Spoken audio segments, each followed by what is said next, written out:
know why you're working in the region where she went missing. You're still looking, aren't you? Come on! You killed that guy! Because he was going to kill me, you saved my life. This is about survival.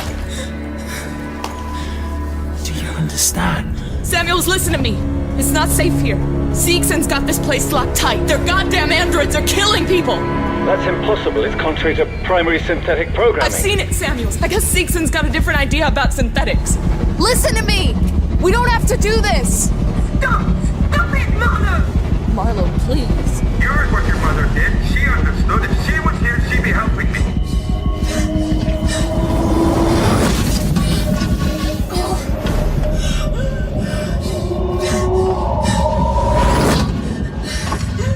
To protect you. Don't worry. Don't worry about me. I'm sure I'll see you very soon. I love you, sweetheart.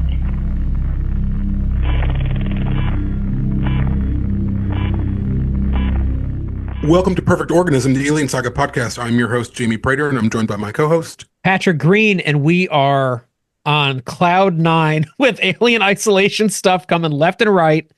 We're really excited about it. We have a super special treat for our listeners. We're going to introduce our guests in a second after we do the patrons. But before that, just a little heads up for people. If you're looking to have a totally carte blanche, don't know anything, Alien Isolation 2 experience, this might be an episode to leave, for a little bit and maybe come back to after the game comes out. There will not be any like real substantive story spoilers in this, but there's a little bit more information about what's going to be in the game, and we'll get to all that. But just giving you a little bit of a heads up, and I'm just going to read the patrons quick, and then I'll hand it over to Jamie to get us going with our guests today. So just going back here a couple months, we have Ali Cara, Matt Thomas, Shura Multivac, Andrew Tracy, Guy Spruill, and as of 3 days ago, Zachary Eastrom. And I hope I'm saying that right. If I'm not, let me know, Zachary. We love you guys. We're really happy to have you. If you want to join them, go to perfectorganism.com/support. Jamie, take it away. Thank you. And today our guest is Peter Hoskin, or Pete Hoskin. Thank you so much for being on the show. And I'm going to let you introduce yourself. Jamie, hello. Patrick, hello. My name has been on this podcast before because Patrick has read it out, because I'm also a patron. So I think that's the first thing to say. I'm a fan and a supporter. But I think to introduce myself properly, I'm a journalist. I'm the books and culture editor of a magazine in the UK called Prospect Magazine. But I think what's more relevant to the discussion today is I'm also the games critic of the Daily Mail, the British newspaper. And I have been in LA for the last few days, which is also relevant to what we're going to talk about. Before we get into why you're here in LA, and of course everyone is seeing the title of this episode as it relates to Alien Isolation 2, how did you become a fan of Alien? When did that start for you? So I think I've had a strange experience with Alien. I'm a huge fan, hence I subscribe to your Patreon. But I think for me, I can remember it very clearly. It must have been when I was about 12, something like that. And it actually happened on a school bus. There was, I think we were going to a sports trip. It was the journey back. So we were all, my class and I were on a bus for a couple of hours. And one of my friends at the time just started telling me the story of the Alien films, which he'd seen. And I have rarely been so gripped by anything in my entire life. I can still remember it so clearly, where I was sat, where we were all positioned. And he went through all the first three movies. And it's a strange experience, but I'm very, very glad I had that, because I think that's coloured how I've approached all the movies, in that for me, they're folklore. They feel like a fairy tale that has been handed down through the generations, that's told around campfires. And I love that feel to them, actually. And I think that's there in the source material. So that was definitely my first experience. Then I think, I watched the films that I remember. I watched Aliens on a VHS at a friend's house. It all came through friends, and then I eventually got the famous Alien quadrilogy DVD set, which was on sale in a shop in the UK for $9.99, which I think was less a sale and more a steal. I think that would be something like $12 or something like that. And then I just devoured them, and I've taken it from there. Anything Alien, games, comics, all the Dark Horse stuff. That's been my life since then. Do you have a favorite entry, first in terms of the movies, but also in terms of expanded universe or anything else? I think Alien is my favorite. I think because of the folkloric stuff, that is the haunted house one. It's most straightforward. It set the tone, it established everything. I don't think you can go wrong with Alien. I also have a soft spot, like everyone seems to now, for Alien 3, which used to be reviled, but now, I think kind of we all admire that one. And then in terms of expanded stuff, I'm going to be very boring and say Alien Isolation is probably the good answer. I was hoping you were going to say that. It's the best thing outside of the movies. I think I was fonder than most of you with Alien Earth last year. I did really like that story. Yeah. And then the kind of early Dark Horse comics as well were big for me, even though they're very silly. But silly in a great way. Sometimes I kind of miss how, bonkers those Dark Horse stories got, Yeah, likewise. I think there was less quality control in a way, or maybe just, less control by a corporation or something like that. And they were wild. And I quite like that, the wild side of things. So when the first Isolation came out, which is crazy, it's like well over a decade ago now, were you already in the games space at that point, or were you outside of it? No, I wasn't. I was a journalist. I've had a strange path in journalism. I started off in political journalism, and then I've moved into cultural journalism, which is where my passion lies. And my first job in games journalism was this job at the Daily Mail, which I got about 5 or 6 years ago now. So actually, I've always, in terms of games journalism, I've always felt a little bit like an outsider, because I've come in through journalism, whereas a lot of games journalists have come in through games journalism. But now, I've got plenty of friends in the industry, as it were, so I'm fine. Do you remember when it came out, though? Like, were you playing it? Oh, yeah. Yeah. Yeah, it was a huge moment for me. And I played that game immediately, and I played it continuously. And I think I've probably played it. I'm not at the numbers that some of you and your co-hosts are at, but I've certainly played it about 10 times, I'd guess. Which is at least 300 hours, because it's a gigantic game. Yeah, I mean, when you put it like that, it sounds like I waste my life away. But yeah, they were very happy 300 hours. Yeah.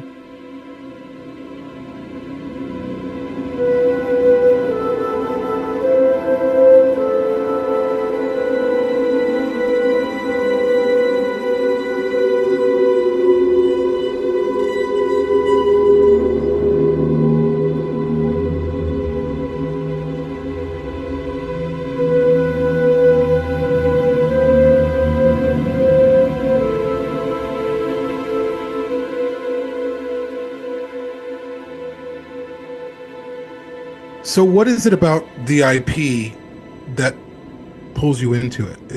For everyone, it's different in terms of Alien. It could be the creature, it could be the characters, it could be a combination of the two. Well, I'd go back to what I said in a way, which is this almost folkloric feel to it. And I think that's come from my strange first experience sitting on a school bus, having the story told to me. But I also think it's there. There's something very primal and primordial about, I guess it's the creature in a way, but the planets, the way the films are shot, that it just feels like it's been around for ages. I always slightly liked that aspect of Prometheus in a way, that there's cave paintings and things like that, because to me that fits in with the universe. I don't know. I know Alien is from the 70s, but if you told me this story was told 500 years ago, I'd kind of believe you, and I really like that. Yeah, it's almost like Beowulf or something, So getting into, Isolation in terms of this event. So this is Summer Games Con, right? Is the name of the event? Summer Games Fest. Summer Games Fest. I don't. For one thing, is this new, this festival, or is this every year? It is and it isn't. So it's been every year I think, for the last 5 or 6 years. Okay.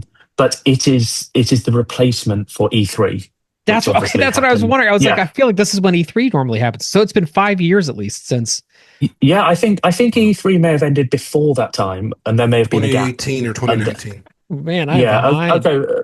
I don't think this is. If you know your games people, there's a guy called Jeff Keighley, who is kind of the impresario of games, and he hosted the Summer Games Fest live the other day that you may have seen. It's all his creation, really, and he does a lot of these shows now around the world. And it's brilliant. I must admit, it's a fantastic occasion. It's unbelievable. My wife and I are both, super huge gamers. We were watching a lot of the stream, and I could not get over how many like genuinely big deal announcements there were. Isolation 2 was something that we were thinking, we were like going back and forth, like this is probably when we're going to see something from it. I thought maybe like a first look teaser or something. I didn't think there was going to be a whole presentation. There was going to be, fanfare about it. But even like, the Resident Evil Code Veronica remake, all these things that I had no idea were going to happen. I can't get over it. It was a huge, huge event. Yeah. I mean, it was lovely. So I was in the crowd, obviously, for the live event, where all the announcements were made. Yeah. And one of the things that was lovely, I think, in Spoke to the Fandom is in those crowds, they're nerdy crowds. And I don't say that as a criticism.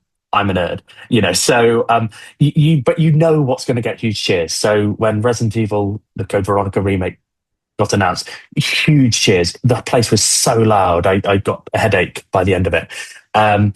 And huge cheers for things like, Final Fantasy's Tifa is going to be in Street Fighter. That kind of thing you expect to get a big crowd because they have big fandoms. I would say the biggest cheer of the evening was for Alien Isolation 2. And that surprised me, and it didn't surprise me at the same time. But I think it surprised me because it's always felt like we know Alien Isolation is popular, but also it's one of those games that feels like your own. And it feels, I don't know, it feels like it was made for me. So I always find it a bit strange when I hear that other people have played it. But also it didn't surprise me because that fandom has grown, and we all know about the sort of now infamous IGN review. Actually, I forget the score, but it was not getting 10 out of 10. Yeah. 5. Well, there we go. It was not getting 10 out of 10. But now it's a 10 out of 10 game, and I'm sure if IGN were to re-review it, it would get 10 now. So that fandom has grown, and people's estimation of it has grown, and I saw that, but probably in the clearest way I could during the event a couple of days ago now. Can you just, for the sake of it, kind of take us through the event for those who weren't watching the stream, and kind of what the atmosphere was like, what they were talking about? Yeah, so it's very glitzy. It was in the Dolby Theatre in Hollywood. Probably lasted for 2 hours, 2.5 hours. Hosted by Jeff Keighley and another sort of brilliant games presenter called Lucy James. And it was. I wouldn't want to put a number on the crowd, but we're talking hundreds. This out theatre. When I say it was very loud, I mean it was really, really loud. So they had all the trailers pumping out full volume. Like, it genuinely, I've been to many music gigs. This is one of the loudest environments I've ever been in. And I think one of the nice things about these events is you do get that audience reaction. People aren't just sat there being stilted. They are whooping and cheering and shouting things out. And it's a very, just a nice occasion. It just puts a smile on your face, I think. Yeah, I think in terms of the reveals, this one was the most exciting Summer Games Fest that I've been to. You're right. I mean, they started with Resident Evil, and that's normally the kind of thing that closes out the reveals. And Alien Isolation was about 3 games in, and at that stage, I was thinking, like, this is just going to keep going. Like, and it did. There's some really cool looking. Another one that excited me is the new game from the makers of Cuphead. If you've ever played that, but although they didn't show gameplay from that, right? They just showed like that animated announcement thing, or did they show gameplay from it? Yeah, they showed, because they've actually got 2 games coming. They showed a little bit of gameplay for the kind of SNES era. It's like an 8-bit kind of. Yeah, exactly. Yeah. So they showed that, and they've also got another hand-drawn one coming, and that was that animated newsreader bit. But yeah, I mean, it was just constant excitement. at that. And I should say, just to set up my own fandom as well, I knew Alien Isolation 2 was coming, so I guess I wasn't surprised. Although it was still thrilling in the hall to see that trailer, and it was certainly thrilling when I found out that Alien Isolation 2 would feature at this show. So, like I said, I've been in games journalism now for 5-6 years, something like that, and it's not a good thing, but you start to take things for granted. So you get sent every console, I get sent every game, for free, and you get sent to LA, and Nintendo will take you to a preview of something, and these things are all really cool, but you do just get used to them. So I was kind of in that mode when I was signing NDAs ahead of Summer Games Fest SGF, and Sega sent me an email saying, "Would you sign an NDA? And we'll tell you what our slate is, and we can organise some appointments for you to start playing some games." So I signed the NDA, and then I get an email back from Sega saying, "Thanks for signing the NDA. Here's the list of games." And I squealed when I saw Isolation 2, and then I squealed a second time, and I'm not exaggerating, when I saw that it would be a hands-on experience, which means you actually get to play a bit of the game, which is kind of what I'm here to talk about, because I was not expecting that. And we all know that Alien Isolation 2 was coming, but I didn't realize it was that far along, and I didn't realize there'd be something to play. To that last point, we have heard rumblings that the whole pre-alpha build thing might have been not completely accurate, that they might be farther along in development than we're led to believe they are. What's your read on that as somebody who has played some of it? So I guess we should start talking about the experience in a way. Yeah, I the day after the live event, the announcement, I got to go into a literally dark room down some stairs where SGF is held, and to experience Alien Isolation 2, or what they're giving us to experience. And that came in two parts. So there was a little video featuring some of the creative assembly team, and they just sort of set the scene, the game you're going to play. One thing I noted down, actually, and I'll just look at my notes now off to the side here. They did say, this is in response to your question, it's early in development, many months away from release. So read into that what you will. I don't know what many months means, but that is what Al Hope, who is the creative director of the game, said on camera at this event. Not many years, I mean, it's open to interpretation. Many months could mean 6 months, 7 months. It's certainly probably a year or less, I would imagine. Yeah. And then we got to play what was being described as the 20-minute prologue to the game. And what I will say about that prologue, before we get into the details, is, I mean, Sega don't want you to see this, because I'm sure things are being finessed, and I'm sure it could always look and play a little bit better. But experiencing it, it's a finished 20 minutes. The prologue was a perfect experience. I'm not saying it's a perfect game. I just mean that the experience was as polished as you could expect. I'm sure the designers, like I say, they might nitpick and they've got little things to work on. I couldn't see anything with my eyes. So I was surprised that there was this 20 minutes to play, and it's finished. I think that at least that 20 minutes is finished, which to me suggests that quite a lot of the rest of the game is finished, because you don't make games, from A to Z. You don't go through and finish that bit, then that bit, then that bit. So I think they're further along than we knew.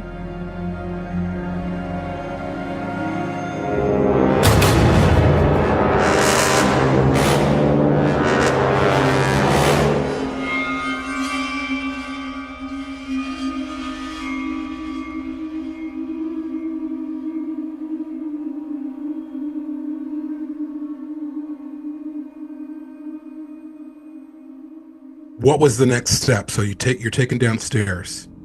Okay. So yeah, we sit at computers, obviously.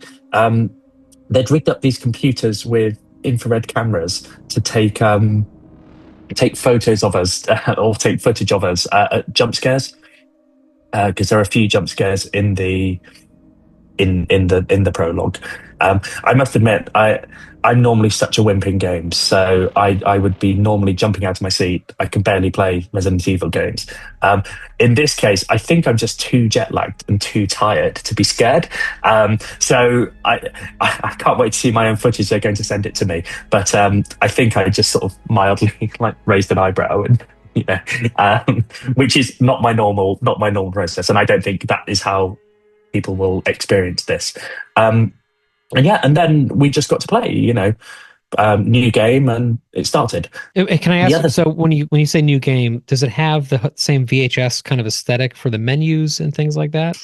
The menu was definitely, I mean, pre-alpha is the phrase that's been thrown around, but the menu was not a completed thing. Got it. The first thing. So when we press play, as it were, the first thing that I saw was there's a mini recap of the end of Alien Isolation. So you see the Sevastopol going down into the gas giant, and there's some dialogue over the top. I think it's Amanda Ripley, but that only lasts about 20 seconds. It's a very, very short recap, and then you're into the game. I mean, the most striking thing at first, the body that you're inhabiting. It's a new protagonist, and obviously all I can talk about is within the 20 minutes I played. So it's possible that the protagonist might change through the game.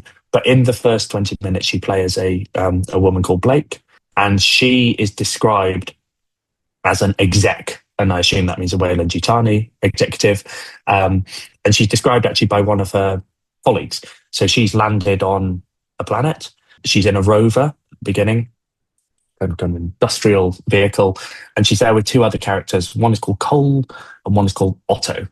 And they're talking to her. And one thing I would say that this prologue does really well, and this is where it feels more Aliens to the original Alien, if we can make that comparison, is the economy of storytelling is brilliant. So they're going along in the rover, and there's probably about 10 to 20 lines of dialogue between them. And within that time, you kind of know all those three characters, and you know a lot about yourself. So you know that Blake, that Blake has just come over from Earth. She was in cryosleep for 8 months, she says. Seems like she's there to kind of take control of some sort of situation, the corporate situation. And then there's a massive explosion. The screen turned white, and it seems that something has crashed. So the action happens very, very quickly, which is, like I say, distinct from the original game. Is the thing that crashed a science lab, perchance? Yes, we might have talked before the podcast began. Well, there's something before you get to this science lab. So something crash lands, and it's up to you as Blake to investigate, basically. You get out of the vehicle, your colleagues basically stay in it and park up somewhere, and you decide to walk through a sort of forest to the crash site. I think the forest is interesting, I guess, both for lore reasons. One is it looks, and you saw this in the trailer, it looks quite earthy. There's trees, there's mud. When the people get out of the vehicle, they don't put helmets on or anything. They're breathing the air, which suggests to me that this is some kind of terraformed planet, obviously. But it's got a little bit of the LV-426 about it. So it's not a very nice environment. There's a storm. There's lots of thunder, dark greenish skies. And what I would say about that segment is they're showing you, I assume there's going to be more outdoor stuff in this game, and I think we all assume that. But I think they're giving you a little taste of that. What I experienced, it felt quite bounded. So you've got small areas, you can wander around a bit, but if you're not going in the right direction, you're going to hit a wall of trees, You're mantling over mud. There are some logs you can climb over, but you're making your way effectively following the crash path of whatever has crashed. We'll get onto that. But I think, although it was a short outdoor sequence, it's so moody. Like having this storm going on in the headphones I was wearing. It's some of the best sound design, even just in that moment. It's some of the best sound design I've ever experienced in a game. I'm not exaggerating here. There was one time the storm properly comes in and you're walking along a bank, and I literally sort of powered away from where I felt the rain was coming from. So it was just utterly persuasive. And then the other thing I'd say as well is about this sort of outdoor segment is I always thought the original Alien Isolation was like a masterpiece of first-person perspective. So we're used to a first-person shooter, but as the first-person shooter is actually quite weird if, no one actually moves in those smooth, strange ways. Whereas Isolation really nailed like how it is to be a human in a head looking out of your eyes. You judder around and you move and you lean. And in this outdoor segment, I think that was even more impressive than the original game. There's one bit where, as Blake, you climb over a tree and then slide down a mud bank. And the sliding down the mud bank was utterly convincing. However they've worked out the kind of 100 little juddering head movements you make when you slide down a bank, they've done it. It was exhilarating. Something that I'm glad you touched on that, because that's something that I still to this day think the original Isolation did better than just about any other first person game I've ever played. That sense of like real immersion in like a body. But something else that the original Isolation did better than just about anything I've ever played was it created like a sense of timelessness with its graphics. And I feel like a lot of modern games suffer because like technology moves so quickly and we have like ray tracing and faster FPS and all these things that we get really used to seeing. And you go back and games from 10 years ago kind of suffer. The original Isolation really has not. I mean, I still play it actively and it still looks absolutely beautiful to me. But I will say, after seeing the footage that was at Summer Games Fest, I went back and played Isolation again, and it actually started looking old for the first time, which was really kind of a shock to me, because I guess the leap forward in this new one, at least from what we saw, was so great. So my two questions for you would be, one, is that you think all in-engine? And two, graphically, how would you describe what it looks like? So I did a very direct comparison, and I had exactly the same experience as you. I have been very, very, very happy with how Alien Isolation looked for over a decade now. No longer as of this afternoon, because I actually got sent some of the footage from the game, and I could do side by side comparisons. The new game, I mean, I don't want to put a number on it; it's silly too, but looks twice as good, 4 times as good. It just looks. It looks a lot better. There's a lot more fidelity. Everything's clearer. Everything is more detailed. But I think the more important thing, because impressive graphics are fine, but I think the really important thing here is the art direction, which obviously the first game did so well. But I think, this game at least equals it, probably surpasses it. The outdoor area, my trepidation in a way is, well, what does it feel like to go through a alien-y forest? Well, the answer is, this is what it feels like. This feels of a piece with Alien, the first movie, even though it's a slightly different setting. They've really just the trees, everything. It just felt like it could have come from the original movie. So the art direction in particular, I think, is just wildly impressive. What about Blake's personality, if you don't mind? Like, what's she like as a character? So, I think she's obviously. I mean, there's many adjectives that you'd probably apply to Ellen or Amanda Ripley as well. So, determined, resourceful, gritty, those sorts of things.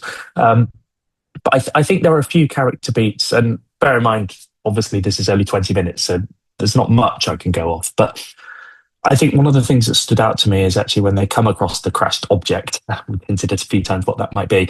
But when they come across it, it is a research lab. I think we'll probably come back to this. But there's a debate between Blake and Cole, one of her colleagues, over whether they open it. And Cole basically says, no, I want to go back to base, get permission. We need to do this all properly. And Blake says, nope, I'm going in, I want to see what's inside. Maybe we can claim it. Maybe there's something interesting in there. And for me, it was an interesting flip of the famous quarantine scene in the original movie, where Ripley is saying, nope, you cannot come in, company procedure. Turns out she was right. And you've got, Tom Skerritt's character. I mentioned his name for a reason, because saying, he sort of overrides her and opens the doors. Cole, the character that you argue with as Blake, and this can't be an accident. He looks exactly like Tom Skerritt. So it's a bearded man straight from the 70s. Like, I think they are purposely doing an inversion of that scene from the original movie. So I guess that's the biggest insight that you have into Blake's character, is that maybe she's a bit sort of too willful or headstrong or something like that. I mean, maybe they're good qualities, but she's the one who opens the door and then bad things happen.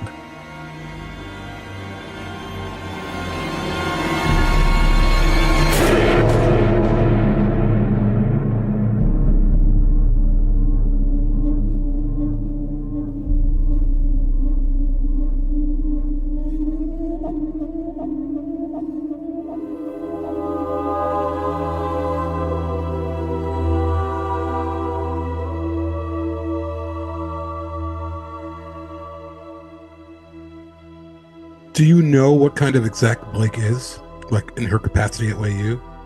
No, exec is the only word they use in this prologue. I assume we'll find out, but that was the limit of it.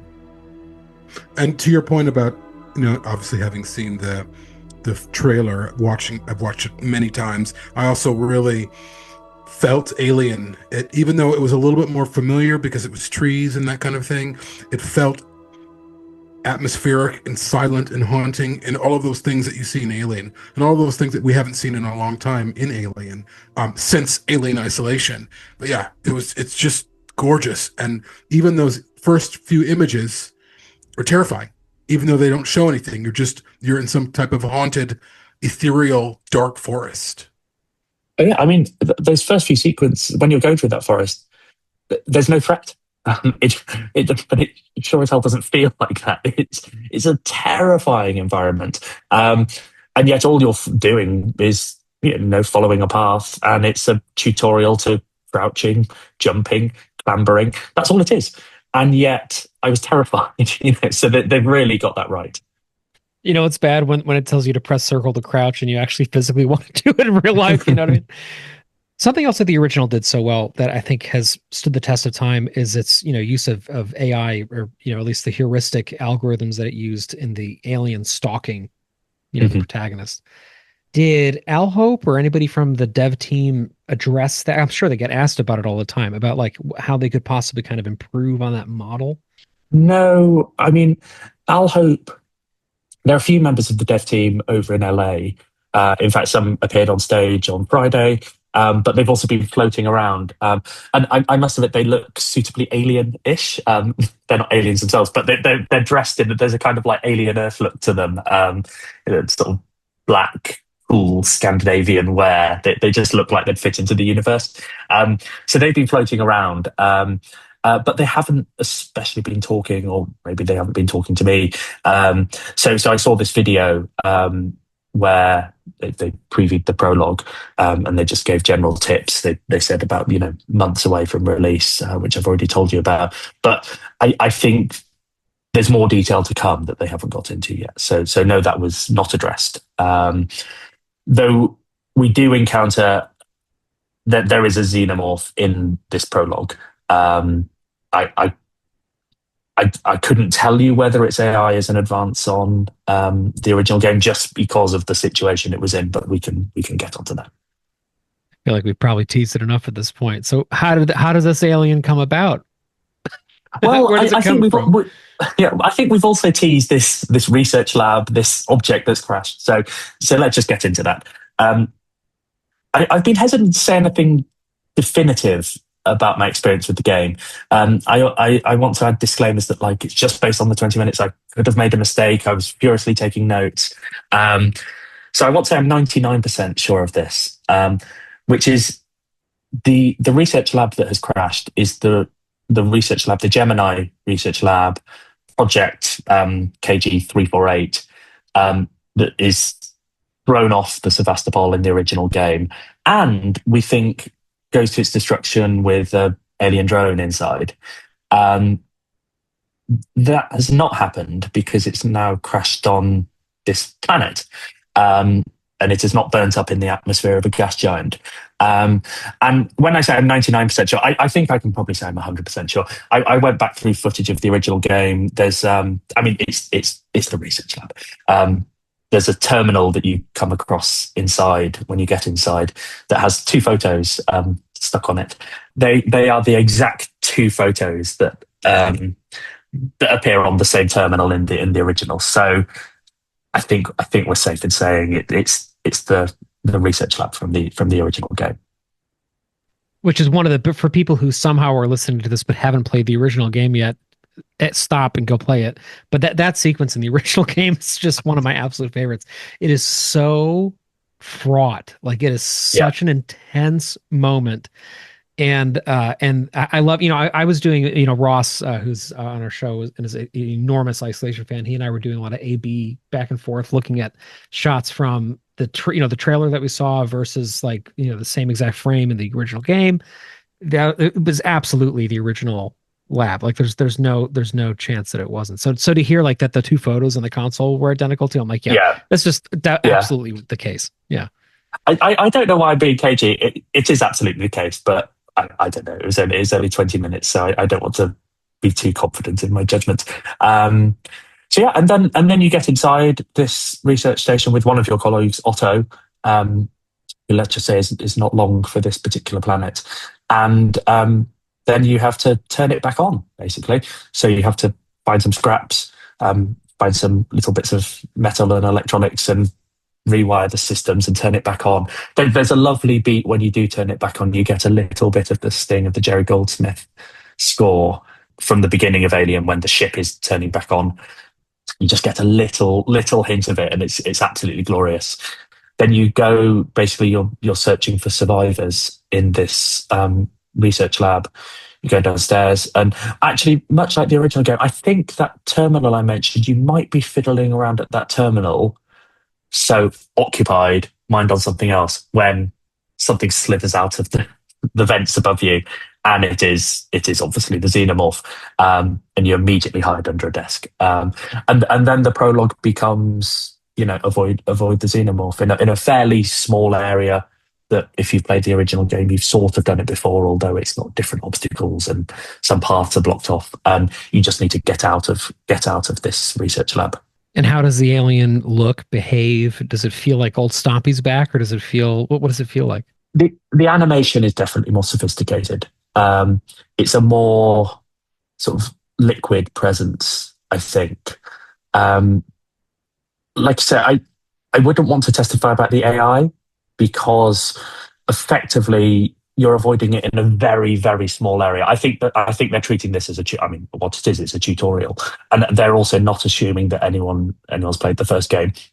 So it's almost, I'm just trying to think, it's almost a kind of 50 square meter space with lots of cover to move between that you've got to avoid the alien. And once you get out of that small area, you can kind of peg it for the exit, as it were. So I wouldn't want to, like I say, I don't want to overclaim about the AI, but what I can say is the animation is far superior to the first game. It just looks exquisite, this alien. It has that horrible beauty to it that we've come to expect. Was there any explanation or discussion about why Amanda wasn't brought on for this follow-up game? Was there any? I don't know how discussions went, or in explanations from people from Creative Assembly, like her continuation or not in Isolation 2? Nothing that I have heard so far. I mean, obviously, more and more about this game is going to be revealed. There is no inside knowledge with the thing I'm about to say, but I still wouldn't rule out that Amanda Ripley appears. But for the time being, we have Blake. Sorry, there's not much to say on that score, I don't think. What I would say is, I do think that some of the things that have come between Isolation and now are being discarded by this game. So I think Fox had already said that, Alien Blackout, the mobile game, which continued the Amanda Ripley story, I think they'd already said that that's not canon. And I don't know whether now Disney are the owners, whether it's gone back to being canon. I doubt it. This mobile game from several years ago. But I don't think we should be surprised if things we previously took to be true are no longer. One other thing that I love about the original so much is that Amanda is an engineer, so her play style is very different. We're talking about the typical FPS experience. Like you're playing something in a first-person perspective.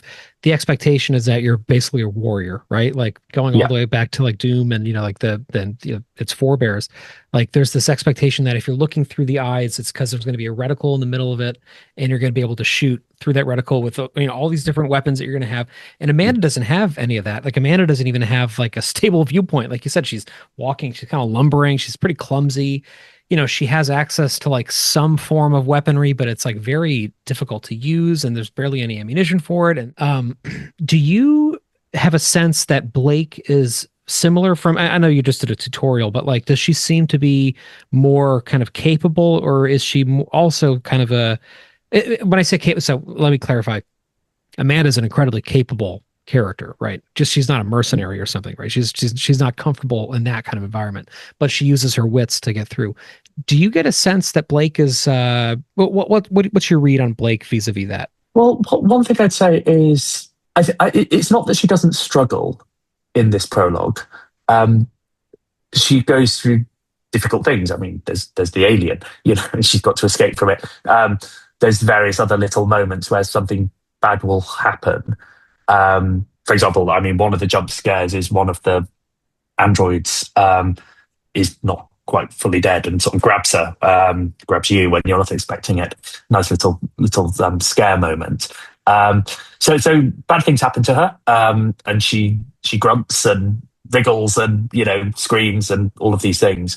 But I think outside of those moments, and even within those moments, actually, this is someone who is capable. So, I mean, like I say, sometimes willfully so. She opens the door to the station. She knows exactly what she wants. She knows what she's doing.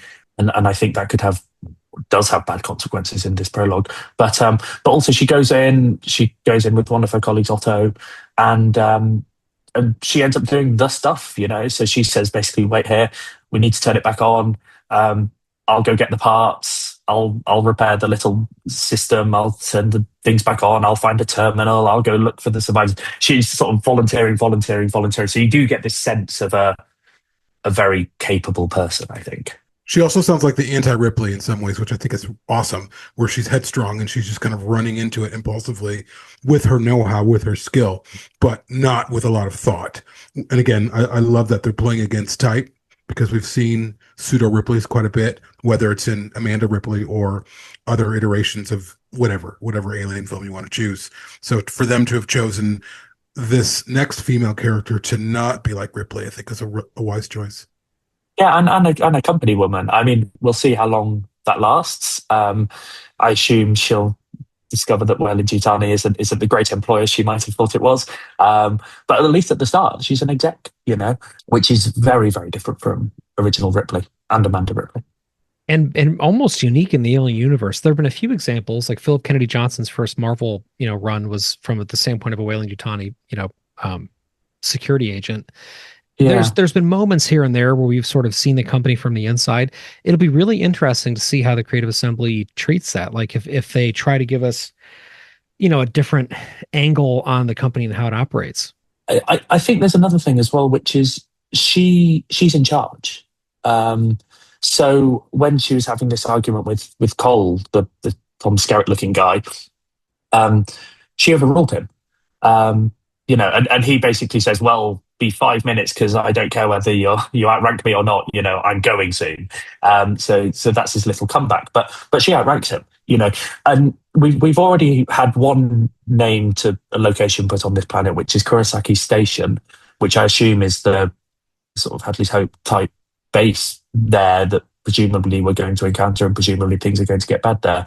But I'm excited to see what happens when you move Blake from this outdoors environment to want of a better term, a corporate environment, where she is in charge or seems to be high ranking in some way, and will presumably have to make decisions and speak to a side of the universe that you're right, Patrick, we don't always see, even though Wellington is omnipresent. We don't get that kind of nuts and bolts inside feeling of it. Well, we are so thrilled that you're here to talk to us about this. I mean, I think hopefully we can check in with you again at some point. It'd be great to have you on the show as as a friend and a patron, but also as an expert on gaming and things. I think it'd be great to have you back again, especially because, as I'm sure you know as a listener, we have had so many isolation experts on over the years, and especially the last couple of years, we've had just a number of authors who have written full books about isolation come on now. We just had Mike Diver come on who did his video game, history book with Alien, and there was an enormous part on isolation as well as on the isolation sequel and what was known at the time. I'm sure you get this sense from where you sit as well. Isolation has become kind of sacrosanct in fandom. And, Jamie and I were just talking just last week about this, about how really, other than the original films, there's nothing that is as universally regarded as isolation. And for many of us, especially those of us who played the game, when it came out, I mean, I took that day off work. I remember everything about that day. It's just as important to me as the original trilogy. I mean, if I'm being totally honest, it actually is as important to me as the original trilogy of films is, which is kind of fucking, I've never said that out loud before, but I think it's true. That's wild. And it's quote unquote just a video game. It's really important. And so there's been this continual sense for me of this can't be real. They're not actually doing it again. Because as you know, Peter, for so many years, the Creative Assembly was it's never going to happen again. Stop bothering us about it. And as recently as Blackout, of course, that was a great example of that, where everybody thought it was going to be a sequel to Isolation. And the Creative Assembly was so categorically it's not a sequel to Isolation. And people were still they're playing hard to get. It's going to be a sequel to Isolation. And then it was this mobile game that everybody was crapping on. And it just felt like it was never going to happen. And we used to have people would write into the show all the time, all of these emails saying, can you please get people from Creative Assembly on, and can you try to get them to do a sequel to Isolation?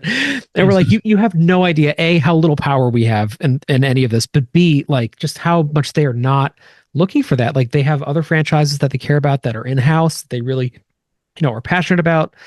And so to have it not only be announced, which was its own incredible euphoric day last year, but then to be able to see footage from it, and now to be able to speak to somebody who has actually experienced some of the game. I mean, I've had goosebumps this entire time, because it really feels actually like it's going to happen. And I think when Al Hope or whomever from the dev team says many months, I'm hoping many means one. I just want to play it right now. Thank you for coming on, Peter. Seriously, this was just a treat. It was so nice getting to meet you in person too, after having known you, only electronically for a while. Yes, thank you so much. Well, Patrick, Jamie, thank you so much. I'm a huge fan of the podcast. It's an honor, frankly, to be on, and it's even more of an honor to be on talking about Alien Isolation too. I share that excitement, so I'd be delighted to come back on and talk more. Alien Isolation 2, but also Alien in general, any time. I'm always up for that. And as you can probably imagine, I'm going to be following the making and the release of this game very, very closely. So there will be stuff to check back in with, I think. Awesome. Well, we can't wait. I want you to plug where people can follow you, but before you do, and before I forget, I want to give our producers a shout out. So we have Darren Gold, Murray Kucharawi, Jonas Holmsten, David Holmes, Dave Turner, Gene McDonald, Perry Chicos, Matthew Bruff, Carl McLean, Joseph Rosner, Blood Hut, Vincent Harris, Steve Patterson, G. Latour Yates, Zarnold Quigley, Ross Yost, Weed, Sean Rosado, Jeff DeLoff, Carl Hinkst, Chris B., Jeremiah White, Peter from Melbourne, Gary Smith, Angel Cruz, Wayland Dutani, Distinguished Engineer, Brazen God, Sky Errand, Jordan, Poop Vane, Eric Stevens, Ali Kara, Matt Thomas, and Andrew Tracy. We are so grateful for all of you. We're so grateful for you, Peter, an incredibly generous patron in your own right. And where can people follow you to be able to stay up to, with not only isolation stuff, but all your other work? So I think I must say I'm not big on social media. I don't really like social media. So I think the best thing to do is just Google my name. That's Peter Hoskin, Hoskin, and you'll either there's another Peter Hoskin who's one of the world's leading cancer specialists. So ignore him; he's saving lives. Click on my stuff. I'm the journalist. I think actually the day this episode probably goes out, my latest piece for the magazine I work for, Prospect, that will be published, and I'm quite pleased with that piece of writing, and I want people to go read it. So I took part in a Weyland Yutani-esque experiment with a US psychologist looking into how I think and how we all think, and whether that can be replicated in AI and all this kind of stuff. So it's a months-long project, months-long experiment, I'd quite like people to read that. So just, check out my name, check out Prospect Magazine, click on the most recent thing you find there. Sick. I can't wait to read that myself. Fantastic. Thank you so much, Peter. Lovely. Thank you, guys. Travels. Talk soon.